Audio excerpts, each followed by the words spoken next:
kangit-ngit o mga suliran sa kalibutan, suliran sa mga kabataan, nagkadaiyang korupsyon sa katilingban, o bisan sa atong simbahan, adiksyon o suliran sa droga, panagbahin-bahin sa katawhan, sa relihiyon o tinuhuan, o guban pang mga suliran, unsay mga hinungdan ni ining tanan. Tungod ni ini nahimugso na tao kining tulumanon, lamdag sa kahitasan, tulumanon nga muayag, mubatbat o mutubag ni ining tanan. Uba ni ining inyong sulugoon, Silbert Dunduyano alias Veritas. Lamdag sa kahitasan! Lamdag sa kahitasan! Ang maong tulumanon, inyong madungog madag adlaw. Lunes hangtod Sabado, sa may alas 6:30, ngadto sa alas 7 sa gabi. Ug sa adlawng Domingo, alas 2:30 ngadto alas 3 sa hapon.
Sa ato ng naingon no, sa miagi natong Sibya o segment sa maong tulumanon, lamdag sa kahitasan, nga human gayod mahulog ang una natong ginikanan, no, Adan og Eva, no, naa naman dayon tong kangit-ngit, gihulagway naman dayon ang kangit-ngit, apan bisan pa niana wala mubuot ang atong langit nung Dios, ang amahan sa tanan, wala niya ibuot nga kangit-ngit ragyod ang makita sa kalibutan. Iya dayong gipadayag ang unang maayong balita na gitawag na Proto Evangelium. Kanang mabasa nato sa Heneses Kapitulo 3, versikulo 15, no? Usa ka babae, no, gipakita. Usa ka babae nga lahi ni sa unang babae nga si Eva, no? Babae nga makig-away o makigbatok gayod sa yawa. O kana, no, ako yung i-visualize ninyo ang imahe ni ana, no? Ang formula nato para makabantay gyud ta aning kangit-ngit ug asa ni siya karon ug unsa ang mga estratehiya niya, no? Ingon ani lang, no? Kitang mga Katoliko na atay imahin, no? Imahin ni Santa Maria, no? Ang babae nga gitumbok sa atong Ginoong Jesucristo diha pod sa San Juan 2, katubang sa kasalskana, no? Babae nga atong mahal nga inahan, Mother Mary. Kanang babayhana maogyod ang gitumbok anang Heneses 3:15, no, mga tinahod nga tigpaminaw. Uso ka babae nga ga pislat o gatunob sa ulos bitin, no, nga mao ang yawa. Kana ato gyud ang pamalandungan no gayo. Nga naman.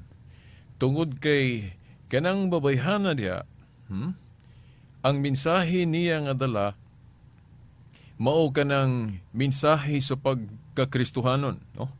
Diya sa kasalskana, kanang mga pulong niya sa paglitok niya sa iyang gikan gyud sa iyang baba nga nag-ingon siya nga tus mga tao nga nag-alirong niya itong ginasal nga unsa gani isugo kaninyo sa akong anak, buhatan ninyo.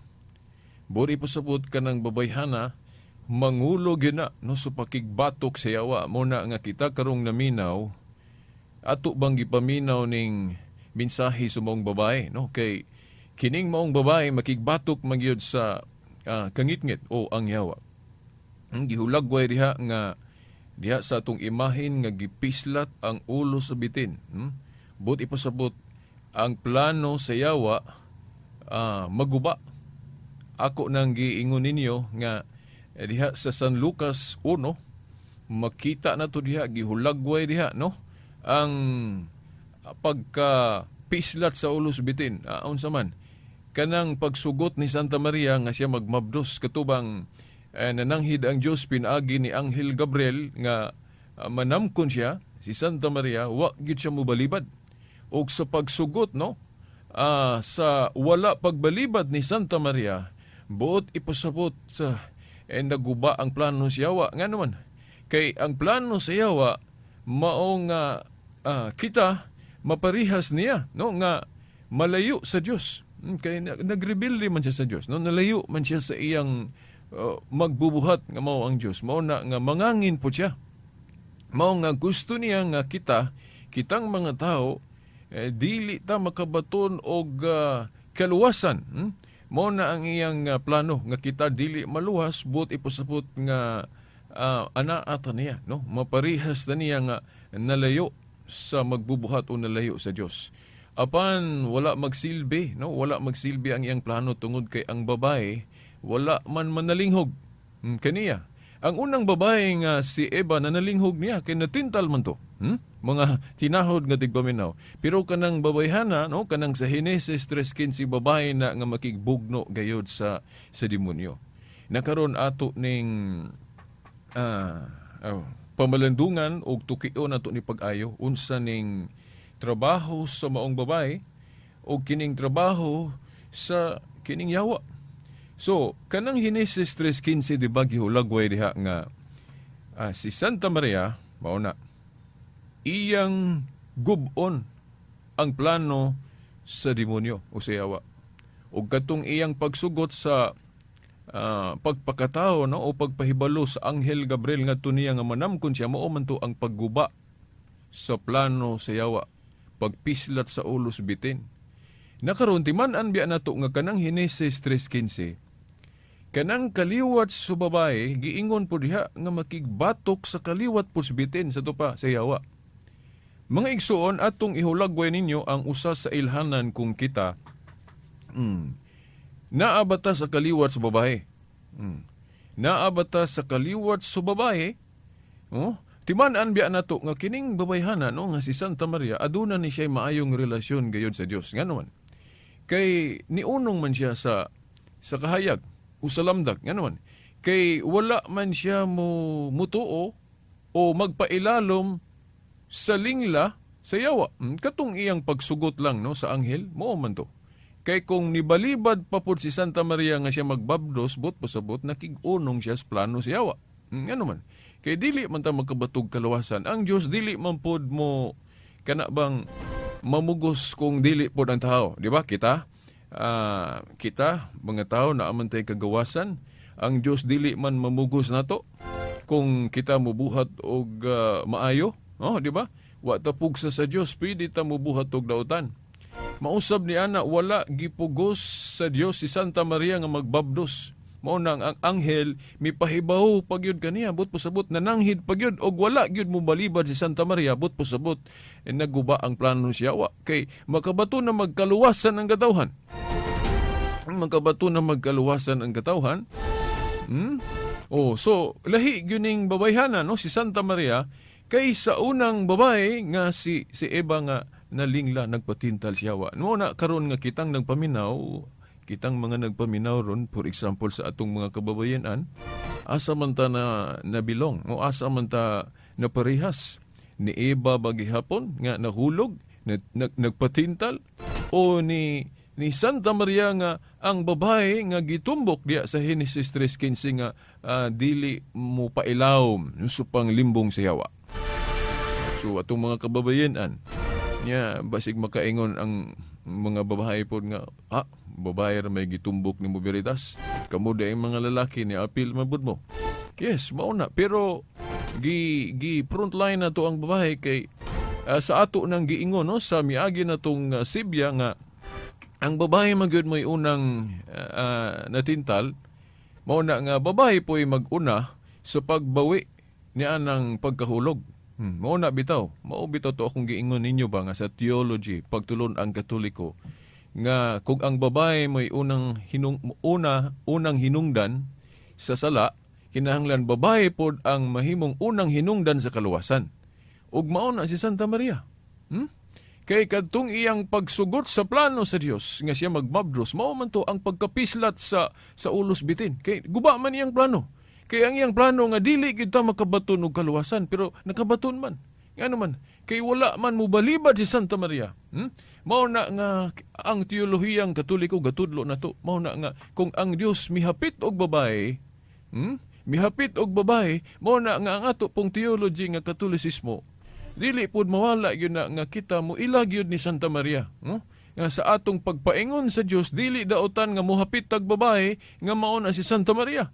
Kay siya gud ang hinungdan sa atong kaluwasan, kay dili biya ta maluwas sa Ginoo kung wa siya magpakatao. Si Santa Maria nahimong instrumento. Siya nahimong instrumento sa atong kaluwasan. Ubitan ang giingon nato nga to Jesus through Mary. Ya mo ingon ra ba ng uban nga kanang inyong reflection veritas wala man na sa panahon sa mga apostol. Wa man sila nanudlo ana. Mga tinahod nga tigpaminaw. Ang theology good o kini bang understanding o pagsabot mag-uminto. Siyempre good sa kuan sa kung scientific na to na natural kay sa bag-o pa ang simbahan dili pa kaayo na dato og pagsabot ang mga tinun-an kay bag-o pa gud nagsugod ang simbahan. Ayaw kalimti no ang ato gyung pamatuod ana nganong ang Catholic theology maoy best option nga dunay gay pag-uminto sa pagsabot. O kay mo man gyud punay kinaiya sa tao. Scientifically no ang tao dili bright diretso. Kanang bata bitaw. Mingon ka nga inig katahos bata hibalo dayon. Nga kinahanglan tudluan pa man na mo eskwela pa na aron magka uminto ang iyang kahibalo. Mausab po na ang mga tinun-an. Dili nato mabasa diha sa New Testament sa Biblia ang lambo na kaayo nga pagsabot sa katawhan sa Dios. Kanang makita na to sa Bagong Testamento ang sinugdanan pa na. Sinugdanan gani ang mga tinun-an ang simbahan no aduna pay nahimong dakong debate sa Council of Jerusalem nga naman kay naglibog pa man sila og unsa gyoy Kristohanon nga pagtulunan. Di ba ako naman ning gi-explicar pod sa uban natong segment sa tulumanon. Mao na nga para sa nang moingon sila nga dili man mabasa diya sa Biblia nga si Santa Maria gitawag og nanay o mama. Ya nga nung ato mo kunong tawag og nanay. Well, mga igsuon sa bag-o pa lagi ang simbahan, wala pa sila kaayo makauso ana sa pag-ila ni Maria nga nanay. Pero kung atong hinuktukan, no, katugaling nagbitay sa krus ang atong Ginoong Jesucristo, sa dihang anaa iyang tinun-an sa San Juan o katong inahan no, ni Kristo, si Santa Maria, unsa may gipamulong ni Kristo ngadto sa iyang inahan, giingnan niya babae, ani ang imong anak putpusabot si Juan, og ang si Juan pod nga iyang tinun-an iyang giingnan anak, anaa, ilha ang imong inahan. Putpusabot ang inahan ni Kristo iyang gipailang nga mahimong inahan usab ni San Juan. Ngano man kay kato, mao to ang mensahe nga didto ni San Juan gibilin ang iyang inahan ni San Juan. No, basara gud ninyo na sa Biblia. Nga klaro kay na no, tan-awa na sa ebanghelyo nga kana sa pagtuong Katoliko mauna diha gipasabot sa Ginoo nga kung si San Juan kinahanglan mo ila ni Mama Mary nga iyang inahan, kinahanglan pud kita mahimo pong mga Juan. But pasabot sundo nato si Juan nga ilhon pud nato si Santa Maria nga atong inahan. O dili kay na lambo, dili kay na ingon-ingon ana na gyud ang pagsabot sa unang mga Kristiyano. Pero kay kita gud kita bulahan naman ta karon kay sige naman tag makabasa sa Biblia kay ang Biblia na apod naman naklaro man nato diha nga si Kristo iyang gipaila ngadto ni San Juan nga ilho niya nga iyang inahan ang inahan niya. But pasabot si Juan gihimong example dito ni Kristo nga kung si San Juan muila ni Santa Maria nga iyang inahan, kita pod awato nato si San Juan. Kay dunay parallel ana no kana Catholic theology na Katoliko nga pagtulunan. Ato nang iparallel pod sa giingon ni San Pablo diha sa unang Korinto 11:1 nga nag-ingon si Pablo nga panig-ingon kamo kanako maingon nga nanig-ingon ako ni Kristo. Sa laing pagkaistorya, himua po ko ninyong example, maingon nga akong gihimong example ang atong Ginoong Hesukristo. Sa ato pa ang mga tinun-an day, atong himong example. Unya kay si San Juan, maklaro man nato diya sa Biblia diya sa Ebanghelyo nga ang inahan sa atong Ginoong Hesukristo. Giingnan niya si San Juan nga ilhan ni San Juan nga imo usab nga inahan ang akong inahan, no? Nya ang termino lang gigamit ni Kristo diha babae, no, para nga ato gyung mahibaw-an ba nga siya ang babae nga gihisgutan diya sa Genesis kapitulo 3 bersikulo 15. Babae nga dili mo pailalom sa yawa, mo pailalom gayud sa kahayag o sa lamdag.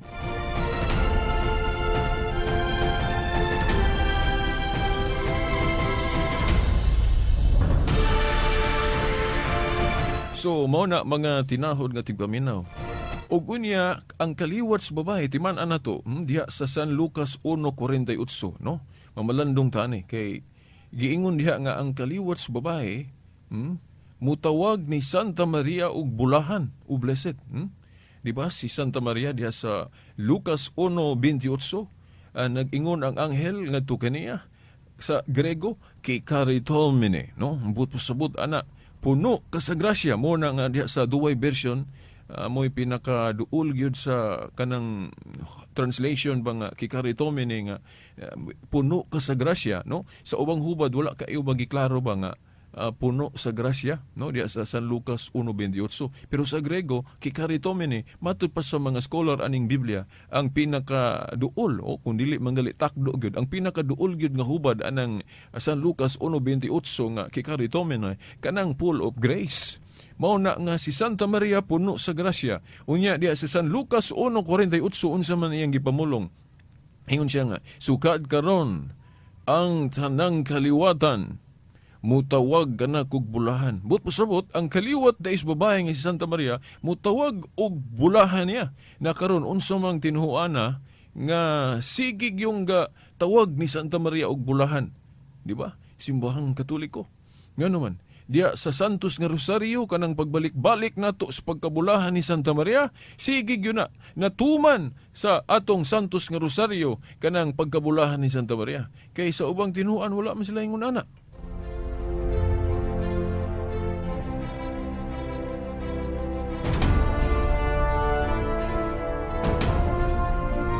Di ba mga tinahod nga tigpaminaw, asa man natuman, no? Kanang giingon diha ni Santa Maria nga puno sa grasya. Ingon siya nga, Lucas 1:48, sukad karon ang tanang kaliwatan, mutawag kanako og bulahan o blessed sa in English. Asa man natuman, di ba diha sa atong Santos nga Rosario? Parehas po sa pag-ingon nga, asa po natuman ang giingon ni Kristo sa kanang Marcos 11:17, no? Okay. Sa San Juan God dos diha, no, kung basahon nato sa katong sa kasalskana, makaingon galita nga si Santa Maria usa o unang evangelizer magtutudlo. Nga naman kay iniingon siya nga unsa gali isulti itudlo bali sa akong anak inyong pagatuhuan. So atong tuhuan unsa may giingon ni Kristo, no? Diya sa San Marcos 11:17. Okay, kanang for example, kanang ako nang gibalik-balik ninyo sa atong mga tulumanon nga, kanang pagtawag-tawag sa katawhan sa Dios diri sa New Covenant. Kung pangutan-on nato usa ka apostol sama ni Pablo, ang iyang pagtawag paghulagway sa iglesia, tawgon niya ni lain-lain. Maingon siya diya sa 1 Corinto 14:33, gihulagway niya nga iglesia sa mga balaan o simbahan sa mga santos, di ba? Iglesia sa mga balaan. Then mudagan na po ta sa 1 Corinto 1:2, iya pong gihulagway nga ang katawhan sa Dios, iglesia sa Dios, iglesia ng Dios. Then moadto po ka sa Roma 16:16, iya pong gitawag og iglesia ni Kristo. So si Pablo kung muhulagway, mo tawag sa iglesia, lain-lain iyang tawag, iglesia ni Kristo, iglesia sa Dios, iglesia sa mga balaan, pero usara na, no? Usara na, pero lain-lain ang iyang paghulagway. Pero kanang gikan gyud sa baba ni Kristo, unsa may gilitok ni Kristo, unsa may iyang giingon nga, unsa may itawag sa iyang simbahan o balay, o sa iyang katawhan, na sa Marcos 11:17, di ba, niingon siya nga ang akong balay pagtawgon kini og balay sa pagampo o mao na building. Og anang katawhan pod nga nagpasabot og balay, ingon siya nga tawgon kini og alang sa tanang kanasuran, sa ato pa universal. Unsa man ang universal, no? Of all nations. Kung mubasa mo og King James version sa Biblia da sa Marcos 11:17, mabasa gyud of all nations. Mao na nga sa Grego, maunang gitumbok po diha sa buhat 9:31, no? Sa Grego nga naghisgot diha og Catholes o kanang sa laing pagkahanay ana sa Greek kataholes o kataholos. Dahil na apoy variation nga Catholes mo na Grego ana. So mauna diha na purma ng kombinasyon sa Grego o kinat sila nga Katolika. Ag unang migamit anang pulonga si Obispo Ignacio. Unya si Obispo Ignacio disipulo pa gyud ni San Juan, sumas katuhuan. Siya ang unang migamit anang pulong Katoliko sa paghingalan sa iglesia nga gitukod ni Kristo. Therefore ang iglesia gyud ay nga tinuod nga gitukod ni Kristo na ila na karon nga Katoliko, mga tinahod nga tigpaminaw. So naa diya sa Katolisismo ang tinuod nga mga kaliwat sa babae. Mao na nga ang tinuod nga tinuhuan karon na ilana nga Katolik. Put pasabot alang sa tanang kanasuran. Ngano man mga tinahod nga tigpaminaw, tungod kay ang chief mark good, ang pinaka numero 1 timaan good sa New Covenant gingharian sa Dios, mao nga kini alang sa tanan. Unya ang ilhanan pod, chief mark pod sa daang kasabutan nga tinuhuan, limitado. Tinuhuan sa mga Hudiyo, mo Jewish religion. So dili pa to alang sa tanan. Mo bitaw nga kung hintil ka, tawgon kag mahugaw. Kaya wa man kay labot kay para raman sa mga hintil. So exclusive for the Jews only katong unang kasabutan nga katawhan sa Dios. Pero dili pa to mao, unang ang pa to. Sa bag-ong kasabutan, dili ni kay para lang sa mga Hudiyo kundi alang sa tanan. Throughout all, mo na diha sa kanang buhat 9:31. Throughout all man ang hubad sa in English anang Catholes o kataholos o kanang sa Grego. O mo na nga kana mo nay hinungdan matud pa sa ka pare, mo nay hinungdan nga gusto si Kristo nga tawgon ng iyang katawhan og universal o Catholic. Kay para mapaklaro niya nga kining iyang tinuhuan dili ni para ras mga Hudiyo kundi para sa tanan, but pasabot para sa tibuok kalibutan kun universal kun Catholic. So ang mga tinuod yun ay kaliwat sa babae. Kay kadtumang nituupod sa gisultis babae nga motuotan ni Kristo. Tuhuan na to si Kristo. Nga tawgon kunog Catholis o kanang universal o of all nations, no? Marcos 11:17. Kanus ama na natuman. Kanus anak natuman niadtong 110 AD pinaagi ni Obispo Ignacio nga tinun-an ni San Juan. Basahan ninyo sa Wikipedia, di ba? Maklaro na ninyo nga wala ta magtumo dire, no? Basahan ninyo, i-search niyo sa Wikipedia nga kana si Obispo Ignacio disipulo na ni San Juan, mao na nga katuhuan. Mutuo manggali tag mga tao magwali nga wa gali kakita o kadungog sa mga apostol nga igo lang gabasa sa Biblia. Unsa pa katong tao nga nagakita gyud ni San Juan na hinabi gyud og personal. Una nga kanang pagtawag og Katoliko sa katawhan sa Dios dinhi sa Bag-ong Testamento katumana na sa giingon sa atong Ginoong Hesukristo nga tawgon kini og alang sa tanang kanasuran. Kay mo may butpos-abot anang Katolik. Pero bantay ta kay ang yawa nagpakakatoliko pod kay gusto man pod siya nga ipakaylap ang kadautan. Pero ang tinuod nga pagkaylap sa gingharian sa Dios, pagpakaylap sa katarong. Mo bitong daghang nga santos aning simbahang Katoliko. Kay usahay ilamaning sawayon, ilamaning Katoliko, kuana iya na siyawa kay ang gipakaylap kuno kadautan, unsi kadautan. Nga kasantos man. O manggali gitawag siya Santa Iglesia Katolika Apostolika Romana kay ang mga sakop gitawag sa pagkasantos. Pero dili lang pud tanan hinuon na himong santos kay naampoy nagpabadlong. Ikaw karong naminaw diha basig apil ka, no? Katoliko ka din badlongon ka na dili ka maapil aning tinuod nga kaliwat sa yawa sa babae basig didto ka na apil sa kaliwat sa kangitngit.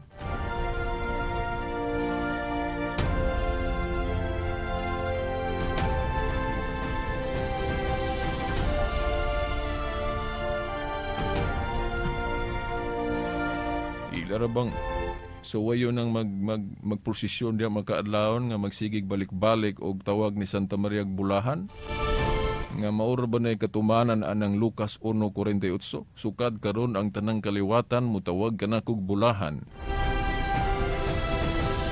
Okay, mga tinahod nga tigpaminaw, wa na po tayo igong panahon. Kini ang ubos ninyong alagad, no? Shelbert Dondoyano Sr. alias Veritas. Uban sa atong mga amigo no sa technical side, Danny Luod og Tax Ilumba. Hangtod og mapuhon. Sa ngalan sa Amahan, sa Anak, sa Espiritu Santo. Amen.